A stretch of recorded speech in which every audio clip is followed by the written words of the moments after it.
Hello and welcome to Geek History Lesson. I'm Jason Inman. I'm Ashley Victoria Robinson. Yes, and welcome to the podcast where we teach you everything about pop culture. Now, She-Hulk Attorney at Law is coming to our television screens on August 17th, 2022, or it's already been on your, television screens for years and years. If you're listening to us in the year 2030 and you're just like, God, stop telling me about this stuff, old people. But, we recorded an episode on She-Hulk a long time ago, Ashley, back in the second year of Geek History Lesson, correct? Yeah, 2015, baby. Back in the olden days of Geek History Lesson when we could still climb up them stairs. Back when Jason and I were 9 years old recording a podcast. We were 9 years old back then? Yeah, we're only 14 right now. Okay, sure.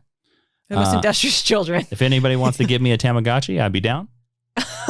So let's go for it. All right. So we recorded that episode way back in the day, previous mics, previous studios, but it still has a lot of good information in it that we think is amazing and we think will be a really good primer for the She-Hulk Attorney at Law series. So we hope you enjoy it.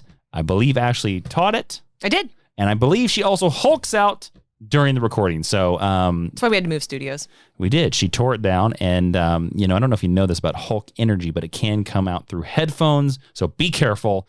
She might just come out of the earphones and wrangle your neck. Yeah, when I Hulk out, I get to a respectable 5'7" in height. Yes. Respectable 5'7". Yeah. Respectable. So please enjoy this and have some fun before you watch She-Hulk Attorney at Law on Disney Plus very soon. And now enjoy Past Jason and Past Ashley. I can't wait.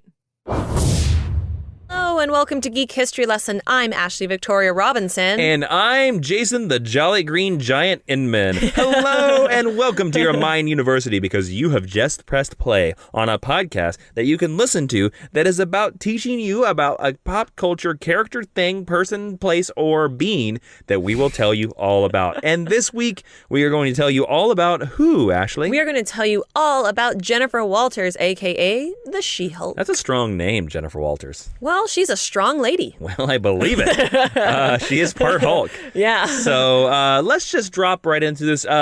She-Hulk, of course, is very important right now because she just had a great solo series. She's in the middle of this Marvel Secret War. She's leading A-Force. Oh, there you go. She's leading A-Force. So let's just jump right into this lesson. We're going to learn all about the cousin of the Incredible Hulk. Spoiler. She-Hulk. Yes. So we're going to talk to you right now in the part of the podcast that we call the 10-cent origin. I completely bungled that completely. The gamma rays have just killed my brain. It's not gamma ray, it's a blood transfusion. But Jason, what is the 10-cent origin? The 10-cent origin is the part where one of us that preferably doesn't forget how this podcast works tells you all the basic facts and tenets of a character so that you can go to a sexy San Diego-themed type cocktail party. San Diego-themed, eh? Yeah. Because there are certain events that take place there. Yeah, it's a big deal. Yeah, and you can tell people all about She-Hulk. Yeah. So the 10-cent origin of Jennifer Walters, a.k.a. She-Hulk. She is the cousin of Bruce Banner on her mother's side. Okay.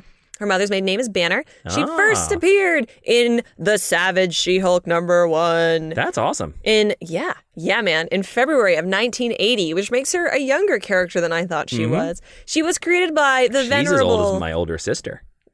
Cool. I don't have anyone in my family that I know that she's as old. There you go. I'm Keep sorry. going. Is your sister the Savage She-Hulk? Maybe. Sometimes we can only hope. Sometimes she is. I will say I've never seen them in the same place. Oh. So. She was created by Stan Lee and Sal Buscema, both venerable creators. Wow. And interesting fact, she was the last character Stan Lee created for Marvel.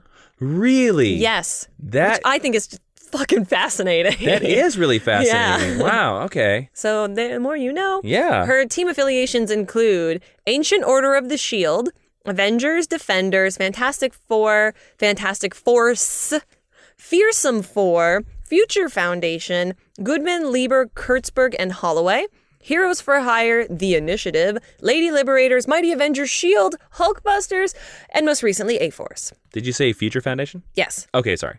Yes, in my she's in on all like the 4 Fs. different teams that are Okay, sorry. Yeah, she's great in that series. Yep, totally. Her abilities include highly skilled lawyer. I think that's funny. Sorry. Stop That's it. not funny, but it's just like as a skill. Don't it's like, belittle female lawyers, bro. No, she's could probably out-lawyer Matt Murdock's pants off, but that was not a sexual pun intended at all. We know, we all listeners of this podcast know that you slut shame Matt Murdock on a regular basis. I just think it's funny that her tactical, like her Yeah. abilities are like, what was it again? Highly skilled lawyer. Highly skilled lawyer. See, that sounds highly skilled lawyer sounds like a sitcom. Okay. Highly skilled lawyer. Well, wait till you hear the name of Dan Slott's run. All right. It sounds like a sitcom. All right. So she's a highly skilled lawyer. She's a formidable hand-to-hand combatant. She's a skilled pilot, Yep. I guess. Yes, she is. She has superhuman strength, speed, agility, stamina, and durability. She has a regenerative healing factor. Yep. Emotional empowerment. I don't know what that means. I don't know either. Sounds really feminist. Just go on. Power switching. I don't know what that means. Just move on. And the ability to break the fourth wall. I do know what that means, but I'm a little surprised by it. Mainly in one run, though. Yes, it's okay, in one of her older ones. We're actually We'll not going to talk about it, but okay, well, it's it's not that important. Let's move on to the meet cute. The Meet Cute is the section of the podcast where we tell you where we first encountered said character. Yes. They stole this term from a romantic comedy. We did. Mm-hmm. You can ask me where I first met them? Sure, Ashley. Where did you first meet Cute She-Hulk? Well, this is going to betray my age a little bit and my comic reading habits. I first met her in Civil War. Interesting. Yeah. What do you remember from that? What made her stand out? She was green and gigantic. And you were like, who is this girl that's green and Yeah, gigantic? and then they called her She-Hulk, and I was like, for fucking real, there's a She-Hulk? Wow. That's the stupid. The children are gone from this podcast. Look, She-Hulk is going to become a really sexy character really fast. All right. So the children shouldn't be here to Leave start. on back, children. They can come later Hey. when Dan Slott takes over. All right. But a little bit of what happens in Civil War. Civil War, she registers. Well, She's pro registration. Yeah. Okay. We'll explain what Civil War is later on. Yeah, and it was she's a lawyer in it, and she does lawyer things, and that was cool. Yeah. So yeah, that's the first time I met her. Where did you first meet Jennifer Walters? She-Hulk is another one of those characters that I kind of think that I'd always sort of known about. Yeah. But the first time that she really stands out is there was a writer called Peter David. Yes. And he did an insanely long run on The Incredible Hulk, the title called The Incredible Hulk. And most people consider his run to be the definitive run on The Incredible Hulk because it's really tough to write a good Hulk story. And he... Yeah. I think pulled it off. And I remember this certain issue. I cannot tell you what it was because the only Incredible Hulk issues I read when I was a kid was just random ones that I'd get as random gifts that people would give me because you had to go to pawn shops and they'd be like, oh, it's 25 cents for a whole pile. There you go. Yeah. There was one where the Hulk and Doc Samson, who is the Hulk psychiatrist with green hair. We will talk about him very briefly. And She-Hulk were in it. And that was the first time I was like, oh, She-Hulk, what? You know, and he called her his cousin. This is when the Hulk was like intelligent and he could talk. Yes. So. Which was kind of weird. Yeah, I like crazy savage Hulk. Yeah. That's my best Hulk. Me too. All right, now we're going to move on to the History 101 of the main meet, where we're going to tell you everything you need to know about She-Hulk. Or Professor Ashley starts her lesson. She'll sit down and shut up, students. Yeah. Before she rages. It could happen. All right. Fun fact before we get into the character history, her creation was inspired by the success of the Incredible Hulk and Bionic Woman TV shows. So she's literally supposed to be an amalgamation of the two. So she's an amalgamation of the Bionic Woman. Yeah, and the Incredible Hulk. So I think that's fairly telling. And it was also because this was during the same time when Spider-Woman was first created, which you can go back and listen to our episode on Jessica Drew. Yep. Not all that long ago. And Marvel was scooping up a lot of names just so that DC would make a character with that name. So they thought that DC would actually make a character called She-Hulk? I guess. Somebody did. Mm-hmm. So that's why they named it that. And so let's go right into her character history. She grew up in a small town and was a short and shy daughter of Elaine Banner, so that's her mom, and a Los Angeles County sheriff, William Morris Walters. So she is an LA native. She is right from our neck of the woods. Oh, really? Mm-hmm. Interesting. That's kind of nice that she's not a New York-based hero. I mean, she She is when she becomes a hero. Yeah. I Yes. get it. But she is an LA native. So fun fact, right Cool. from our studio. Her mother died when she was 17. Oh, And Jennifer. yeah, her mom's name was Elaine. Yeah. Elaine Banner Bennett. I was going to say Bennis. Yeah. Elaine Bennis. All right. I wish. Yep. So her mom died when she was 17, and her father was hunting down a character named Nicholas Trask. Relation to X-Men character Trask? Yes. Okay. Yes, but that's really all you need to know. Okay. Bad guy, Trask family. Well, we're talking about is Bolivar Trask was the creator of the Sentinels, played by Peter Dinklage in X-Men Days of Future Possibly, Past. yeah. So he is a member of that family. Yes. Got it. I don't exactly know how they're related. Well, it doesn't This matter. isn't the Nicholas Trask episode. And so her father was tracking him down. They kind of had this rivalry thing going. And Nicholas Trask sent a bunch of operatives to kill Jennifer. Why? Because he's a bad guy. Okay. I have no idea. I don't know. He was a bad guy. Okay. I don't have enough money to buy Savage She-Hulk #1. I know, it's so this tough. is research based. All right, Stanley, just go with it. Yeah. Sorry.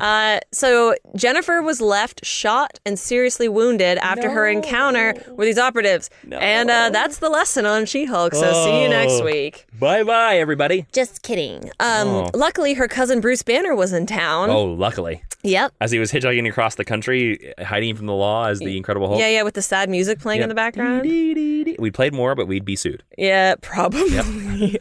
And he was the only one who was a blood type match for her. And she needed a blood transfusion, right? Her dad How wasn't. convenient. Yes.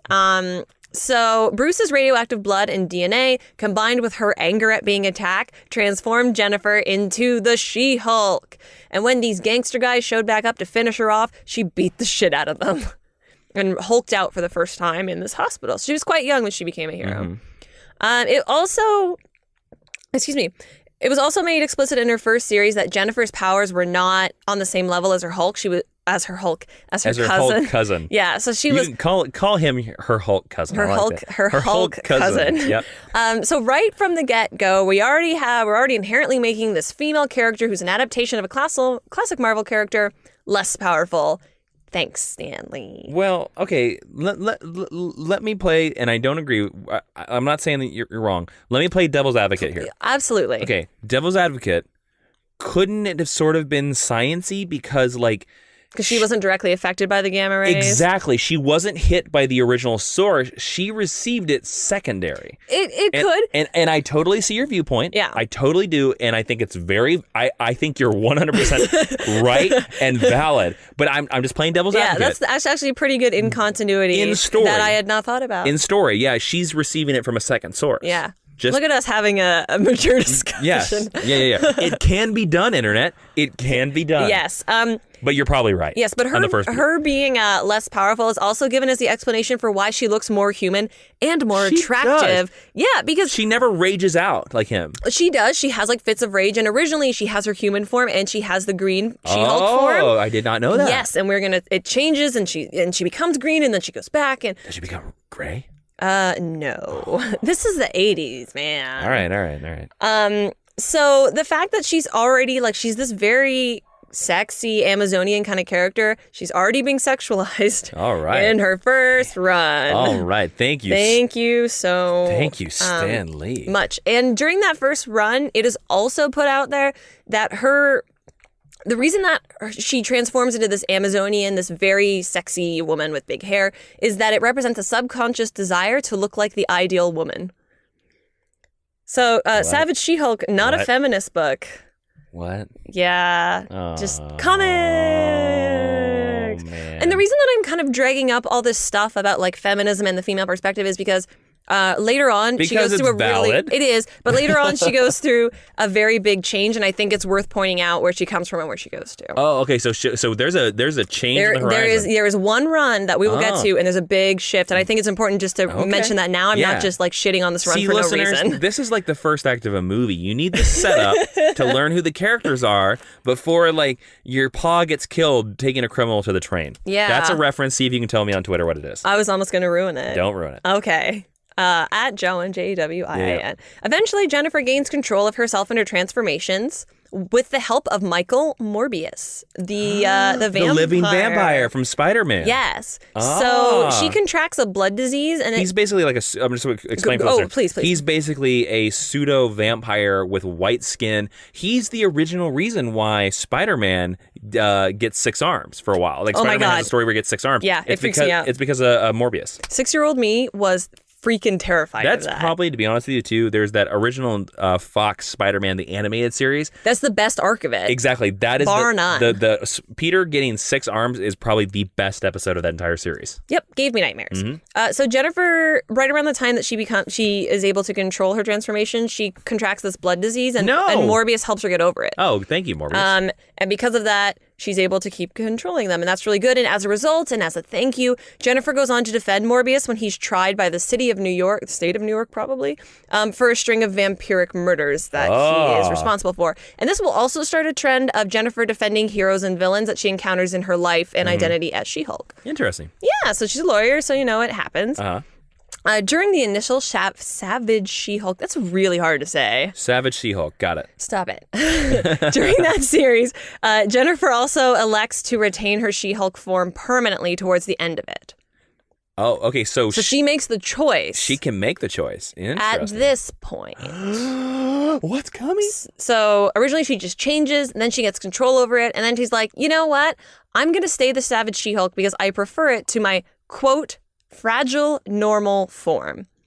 So she's stronger, she's sexier. By the end of this first run, she's the green, tall glass of water that everyone, that you think of when you think of She-Hulk. Yeah, like the 7-foot-tall She-Hulk. Yeah, in heels. She's always wearing heels, even though she's a giant, which makes no sense to me. Yeah, how do those heels support that weight? I don't know. I bet she buys them from the same store that drag queens shop at. That's unless my the hypothesis. heels are made of unstable molecules. Or adamantium. There you go. There. Nailed it. You solved it. Moving on. Her next appearance following the Savage She-Hulk series brings her on as a member of the Avengers, and she's immediately transported to Battleworld by the Beyonder and is part of the original Secret Wars series. Wow. We're already in 1984. This sounds familiar. I know, and I'm not going to talk too much about Secret Wars because if you go back to our previous episode, just last week, we did a review of the original series and we talked a little bit about She-Hulk. We did a review of Secret Wars.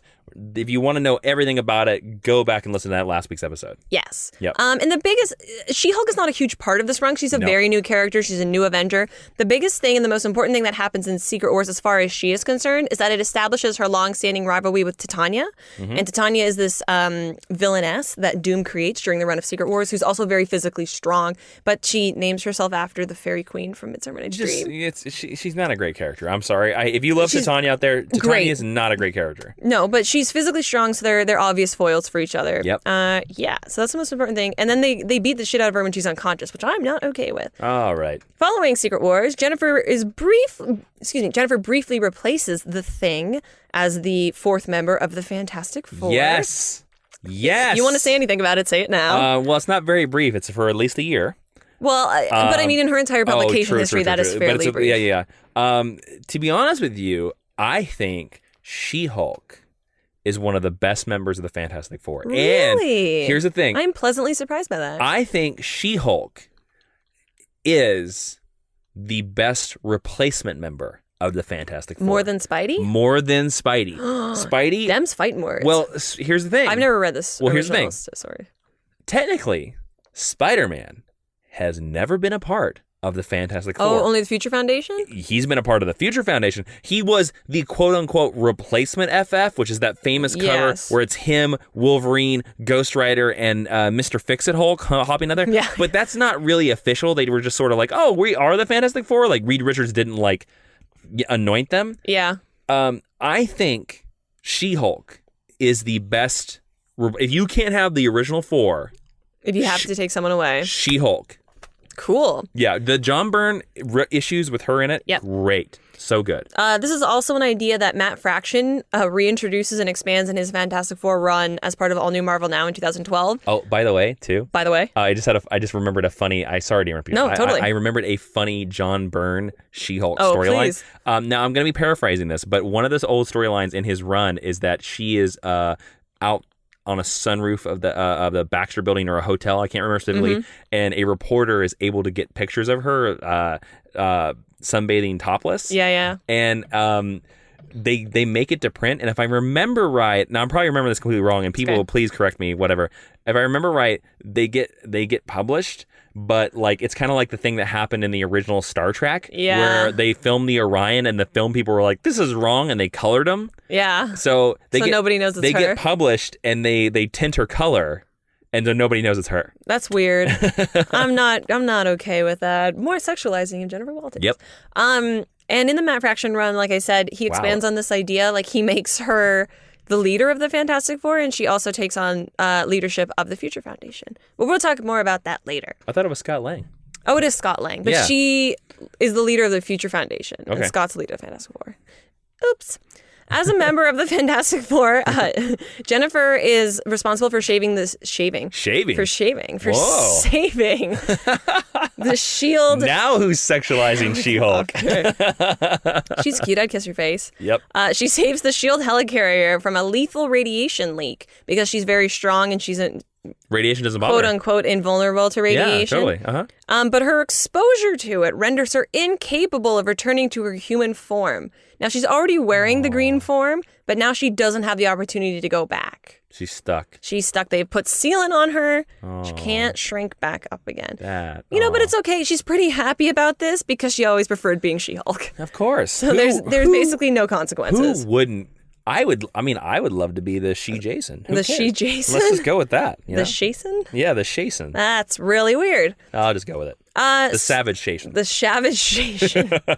Blah, blah, blah, blah, blah. So right now we're up to about 1989 in publication history. Oh, good year. And she gets her second solo series called The Sensational She-Hulk. Man, these S adjectives here. I know, they're killing me. They're killing me right now this week. And this was contributed to by John Byrne, Steve Gerber, Simon Furman, and Peter David. Steve Gerber is a name that you should know if you remember a Howard the Duck episode that we've done. That you can go back and listen to. Yep, Steve Gerber, the creator of Howard the Duck. Yes. Great writer. And this series ran for 60 issues, which is pretty good. That's substantial. At least 6 years. Yeah, so into the 90s.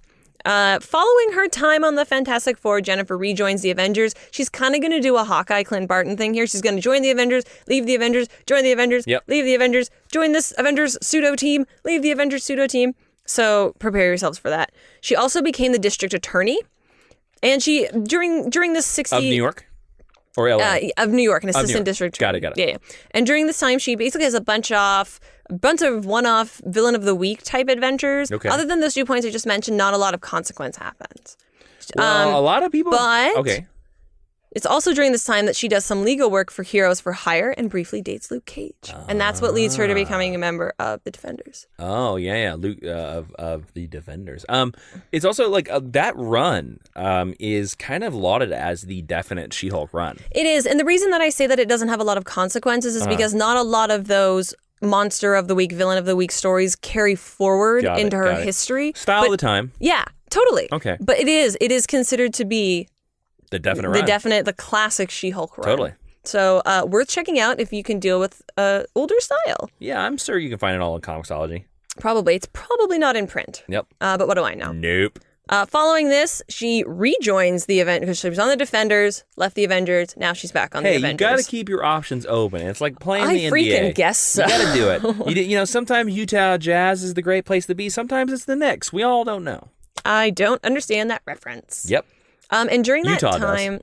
Hello, Utah. If you're from Utah, say hello to us on Facebook.com. Geek History Lesson. Yep. She rejoins the Avengers along with a character named Jack of Hearts. Oh, I know Jack of Hearts. Yeah. The main thing you need to know about Jack of Hearts for the sake of this podcast, because again, not the Jack of Hearts lesson, he can absorb any radiation or residual energy around him. And because of this, he's absorbing the gamma radiations that are sort of residual on her. I don't know how she's not giving everyone cancer around her if she's giving off freaking gamma rays. True. And you have to think about, too, like, if she gives off gamma rays, how much has the Hulk gave off gamma rays? Yeah. But as a result of him absorbing this, it destabilizes her and she's no longer able to control her transformations. So she starts transforming again. Or her temper. Is this the story where she starts going super crazy and starts beating and like tearing apart people? And yes. Okay. So go ahead. Do you know who wrote this? I don't know who wrote this. This is written by a person that most people would probably be blown away that they ever wrote for Marvel. this storyline, and I believe now, I might be wrong on this. I don't know much about Jack of Hearts. I think Jack of Hearts was also created by this writer. I could be completely wrong on that. All coming from memory. Jeff Johns was the... No way. Jeff Johns did a run on the Avengers right when he was becoming big in DC. Yeah. And he did this run. This is his story. Oh, well. Yes. Now I know. Because he did the last run right before Avengers disassembled. Yeah. Yep. It's Jeff Johns. So during this time, she can't control her transformations or her temper. In a fit of anger, she tears the Vision in half. Yes, she does. And then something really weird happens, and it turns out that the Scarlet Witch was kind of behind this whole mess. Yeah, because now we're in Avengers Disassembled. Yeah. So this is Brian Michael Bendis. Yes, and they retcon it that, she's... Just go with it. Yep. She tore the Vision in half. It wound up being Wanda's fault. Moving on. Following this incident, Jennifer loses her confidence in herself, basically as a superheroine. Oh, Jennifer. She leaves the Avengers because she's course. in that sad Hulk music plays as she walks out the door. That's it. Yep. And then we go into a storyline called Search for She-Hulk. I know this storyline. Yeah, so she basically runs away and hides in Idaho. Yep. And the Avengers finally find her. Potatoes. And I guess. I've never been to Idaho. Sorry, Idaho. Great potatoes. The Avengers finally find her, and then She-Hulk and Hulk fight for the first time. They throw down, and they destroy most of a city called Bone, Idaho. I cannot confirm nor deny whether it is a real place. Okay. Google wouldn't tell me. And then as a result of this, she spends a lot of time in Bone, Idaho, rebuilding it and regaining her confidence. It's actually a really sweet kind of character building moment that we get for her. She's also able to fully return to her green form by the time she's forgiven herself and moved past this incident. Oh, that's nice. And it's also helped by Doc Samson's Gamma Charger. Oh, Leonard Samson, the doctor of the Hulk universe. Yeah. Scientist guy. So he has this Gamma Charger. He kind of replaces some of the rays that she lost to Jack of Hearts, and she's green again. Now, I will let you know there is a Bone, Idaho. Well, hello. If anyone out there is listening in Bone, Idaho, I'm real sorry that the Hulks destroyed your home. Yep. So now we're up to about 2004. According to Wikipedia, the population in 2006 was only 2 people. Oh, for reals? Yeah, totally. Oh, well then, I hope your house didn't get destroyed. just I wonder if that's if I wonder whoever wrote it, I wonder if that's a joke. I don't know. It could be. That's funny. Yep. That's really funny. Bone, Idaho. Let's make sure that the 2 people in Bone, Idaho are actually listening to this podcast. Help us out there, listeners. Okay. Search down the people that live in Bone, Idaho before they're killed by the savage She-Hulk again. Yeah. And her cousin. So now, like I said, now we're up to about 2004 Got it. as far as publication history goes. And we come to a storyline called Single Green Female. Oh, Lord. Which, if that doesn't sound like a sitcom, I don't know what does. Oh, is it the Dan Slott run? This is written by Dan Slott and Yeah. is drawn by Juan Bobillo. Sure. That guy. I don't speak Spanish, guys. That guy. That guy. He draws beautiful ladies. I've heard this is a Beautiful great green run as well. ladies. It is. It focuses a lot more on Jennifer as a lawyer and her being intelligent as opposed to the She-Hulk as the Hulk analog. Got it. The female analog. And Dan Slott's run has redefined her into the character that we know today. And it takes a lot of the things that were sexualized about her and removes that, and it shapes her into the Hulk with the brain. Because we have Bruce Banner and we have him hulking out and roiding out a lot. So I think this is what really makes her special, is that she, in her Hulk form, can retain her intelligence no matter what, throughout her entire history. She's always been the smart Hulk. Yep. And this really cements that. And I think that's super, super cool. And you basically... Although I think this series, if I remember the series right, is the start of Jennifer she starts sleeping around. Sleeping with every hero in the Marvel Universe. Yeah. We're going to talk more about that later. Okay, cool. We'll get there. And if anyone has read the recent Charles Soule run that we'll just touch on in a little bit, that also very much focuses on her new practice. So you don't get that without this Dan Slott run. Nope.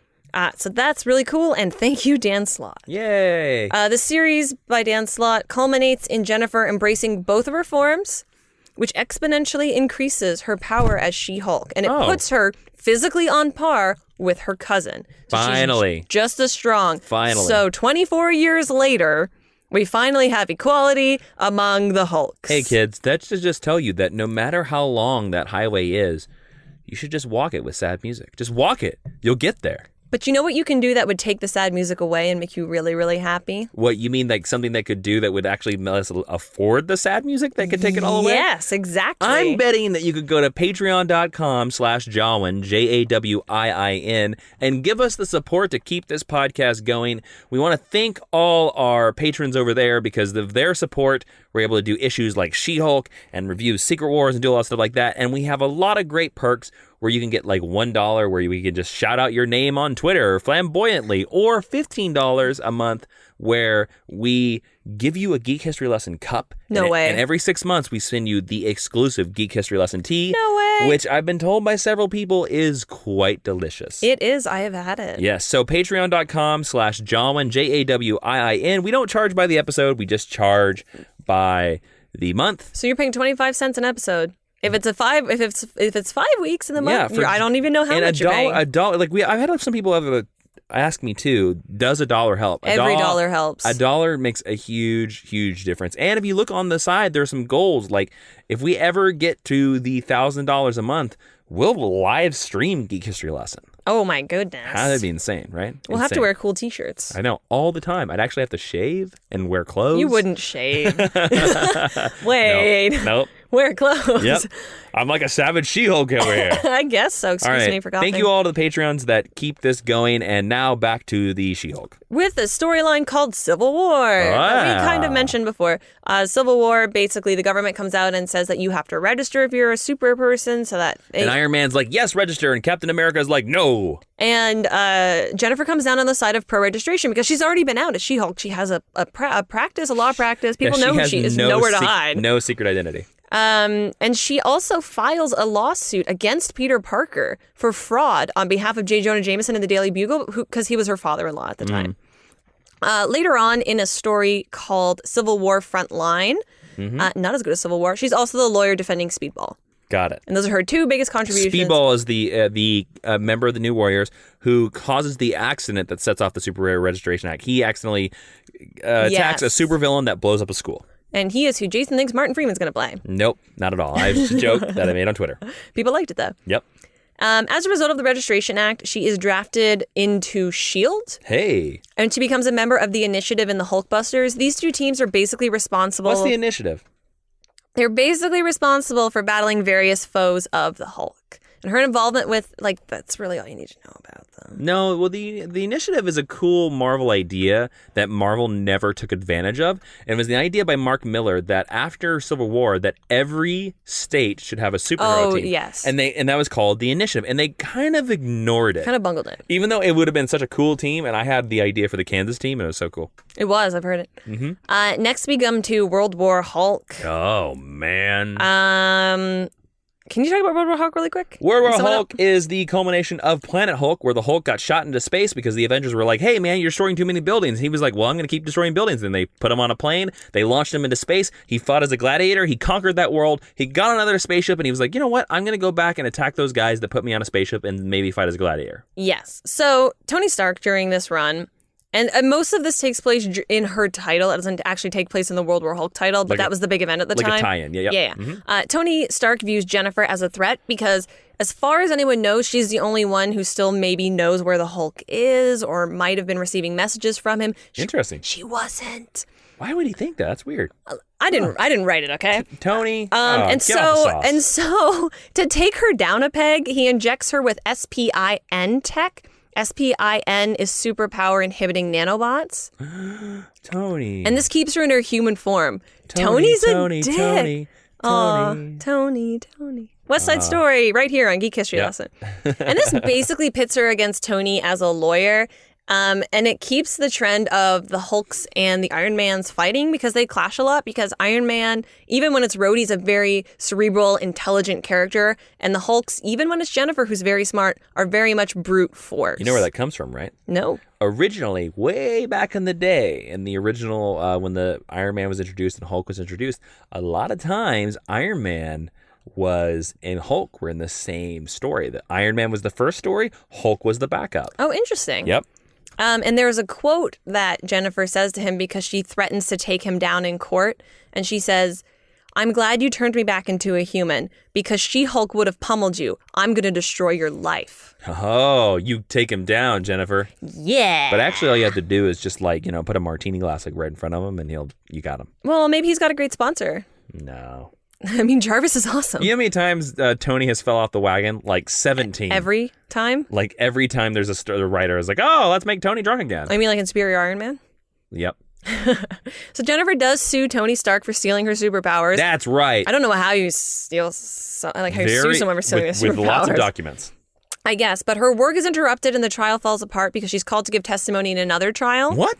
Yeah. Oh. And this storyline is pretty tertiary and really not important at all, except that the lawyer who is questioning her basically publicly slut-shames her and has her admit to all the people in the Marvel U that she slept with. Is it a lawyer that we know?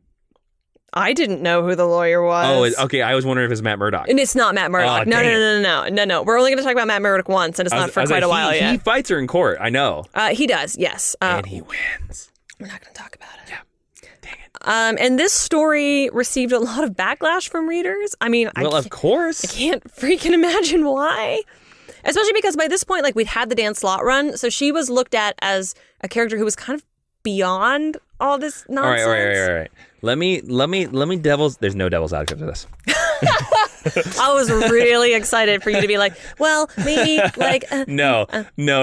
This is just nonsense? It's kind of nonsense bad writing. Yeah. Is really what it is. I hate to say it, but it is. Yes, and so the She-Hulk series, the ongoing series that was running concurrently with the World War Hulk, I swear this is the last time I'm going to talk about it. Oh, Lord. Okay. Was also widely criticized in addition for the slut-shaming nonsense. Wow. For mixing continuity and being wildly inaccurate and inconsistent. Events that were happening in World War Hulk that Jennifer would appear in would not line up with the timeline in her She-Hulk series. I also don't think that was a problem with just her title. I think there was a problem at the time with a lot of Marvel titles. Probably. There was a ways there when Marvel got out of sync with a lot of their books, and you're kind of when does this happen after this and that, and yeah. So she was a victim of all of that. Okay. Following the events of World War Hulk and all the SPIN tech nanobot nonsense, she appears to have been permanently depowered. Oh. And she does this really weird space storyline. She travels to an alternate unknown dimension called the Alpha Universe. Oh, God. And has her powers restored by Reed Richards. In this alternate universe. Yeah, and she hulks out too much. And it's basically just a clusterfuck that happened. Let's just say that she got her powers back. All right, thanks to Reed. All right, to an alternate universe Reed. Yeah, an alternate universe Reed, yeah. Oh, the Lordy Alpha Lord. Reed. And she becomes Alpha She-Hulk for a second. Wow, that sounds ridiculous and convoluted. Yeah. Following that, her solo series ends. She appears in several storylines, most notably probably Secret Invasion. She's a secondary character in Secret Invasion. Not a big deal. Hardly worth mentioning. She's mainly a secondary character a lot. I hate to say that, she's but had a lot of solo series, though, True. compared to some other True. female heroines that we've covered. She pretty consistently has her own title. Yep. And basically, she does not get another solo title until All New Marvel Now. Written by Charles Soule. With cover art by Kevin Wada and art by Javier Pulido. And Charles Soule, who in real life is a lawyer. Yep. I know made this a very lawyerly series. Yes. I have not read it, but I've only read one issue of it. I read several issues. It's quite good. It's very legalese, I've been told. Is that true? It is very legalese, and if that's not your jam, if you're looking for the brute force Hulk, it's not your story. Yeah, it's a lawyer book, basically. Yeah, and it's talky. Okay. Matt Murdock does appear in it. Oh, yes, he does. Mr. Daredevil himself, the best lawyer in the Marvel Universe. Yes, it also deals with her balancing the adventures that she's having as a member of the Fantastic Four and the Future Foundation. Yeah, because she was part of the FF at this time. The best part about her being in the Future Foundation is that the Moloid kids really, really love her, and they're invested in her love life, and they follow her around because they used to be really fond of Ben. And since he's in space now, they kind of glom onto her. It's so amazing. Yeah, because she starts dating Wyatt Wingfoot, who is an old Fantastic Four character. And they start thinking that Wyatt Wingfoot is not worthy of the Jennifer, as they call my God, her. I love them so much. And the Moloids are basically the students of they're the weird underground. They're part of the Mole Man's army who had become students and broke off from the Mole Man. And one of them is inexplicably transgendered. It's amazing. And one of them is a head in a jar. Yeah, I love it. Also, during this run, Charles Soule has Jennifer start her own law firm, and that's really, really important. So that gives her, I think, that and the new boyfriend and being a member of 2 new teams, that's pretty great stakes. That's a lot to have to juggle with. Yep. Despite the fact that the She-Hulk, all new Marvel Now She-Hulk, sold better than Black Widow and Captain Marvel, it was still canceled after 12 issues. Seriously? Yep. And both of those titles are still in print.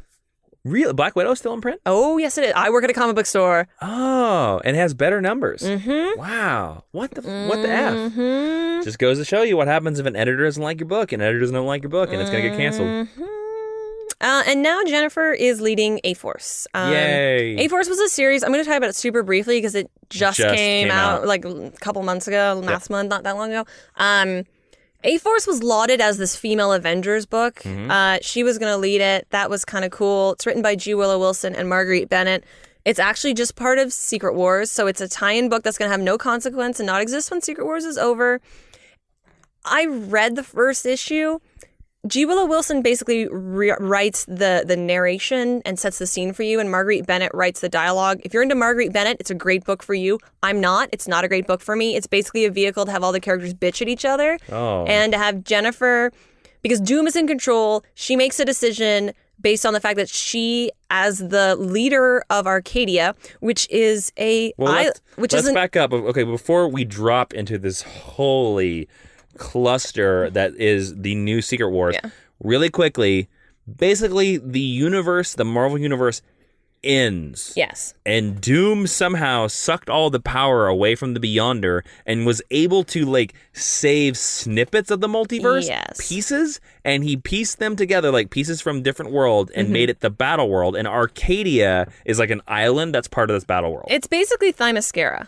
Yep. Because it's defended all by really strong women, which again is, I'm good with that idea. I'm just not happy with the execution. So she makes a decision based on the fact that as the guardian of Arcadia, the Countess, she has to listen to what Doom tells her to do.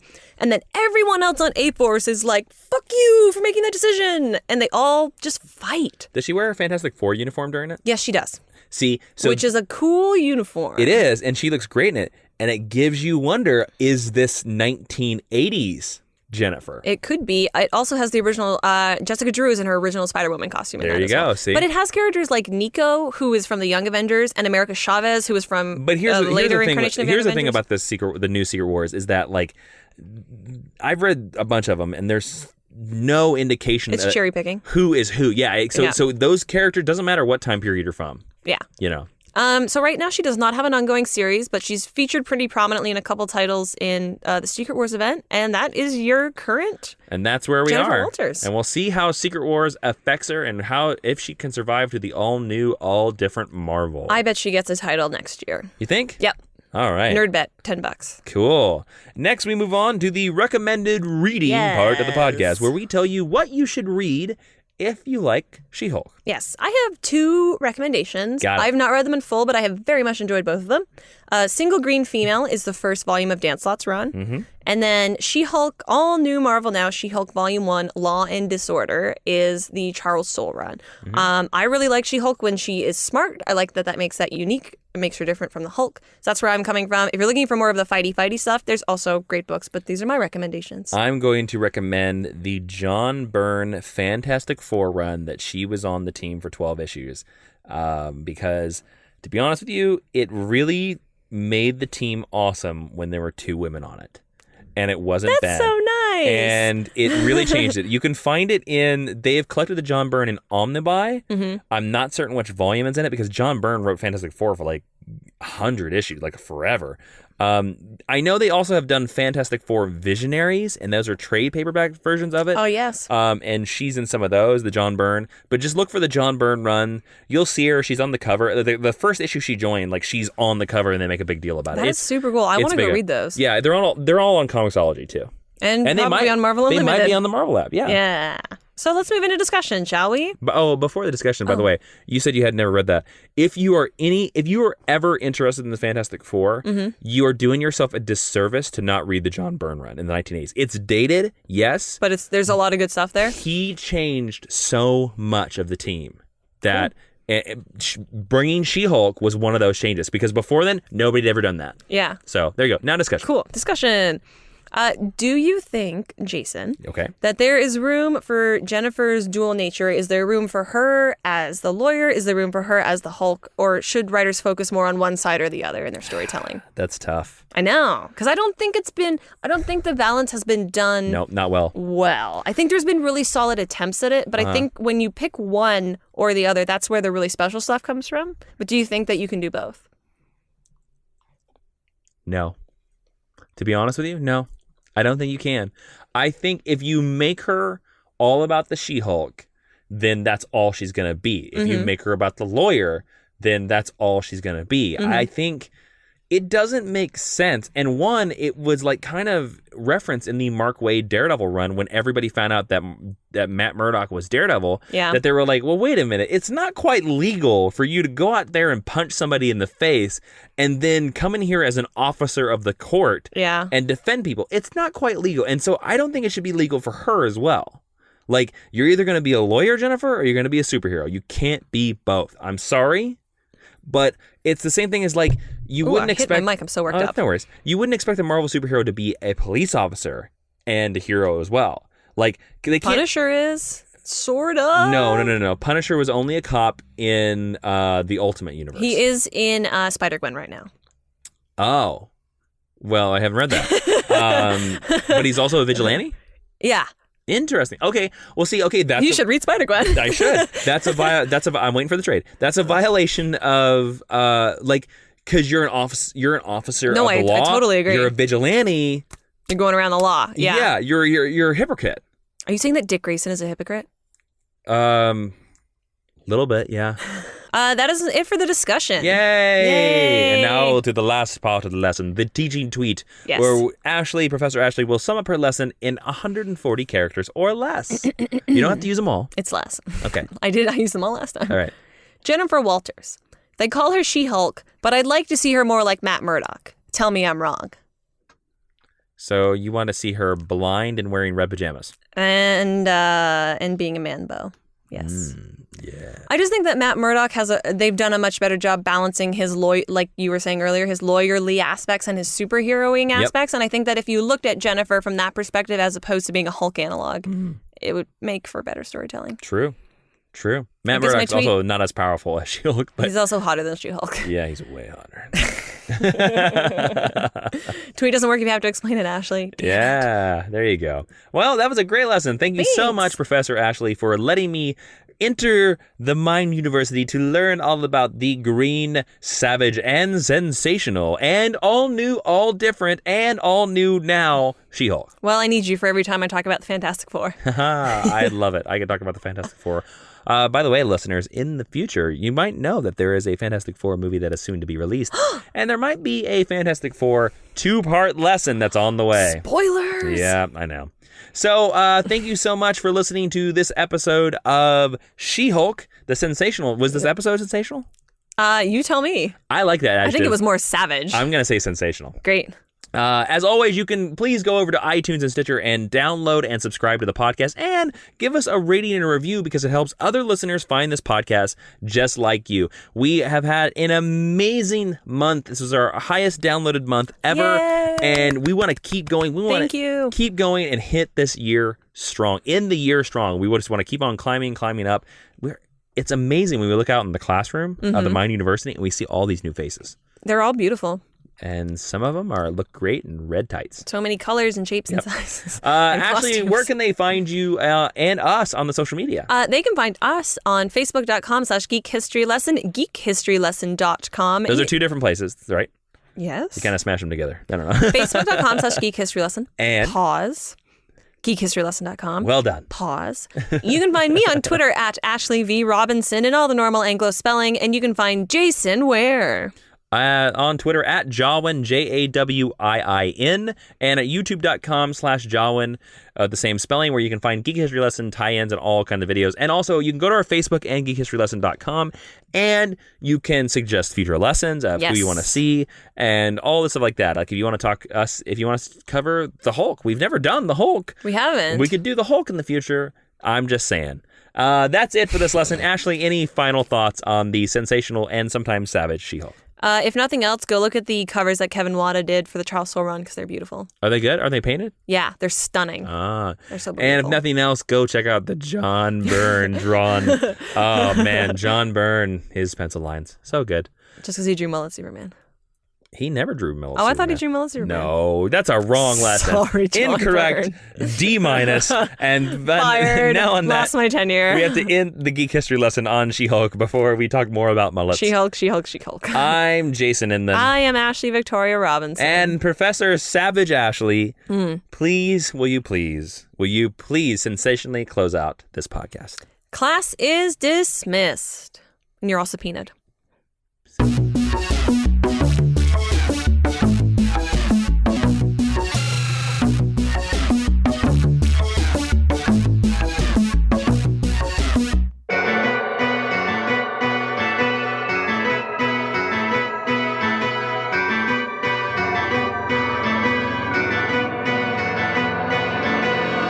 She-Hulk smash!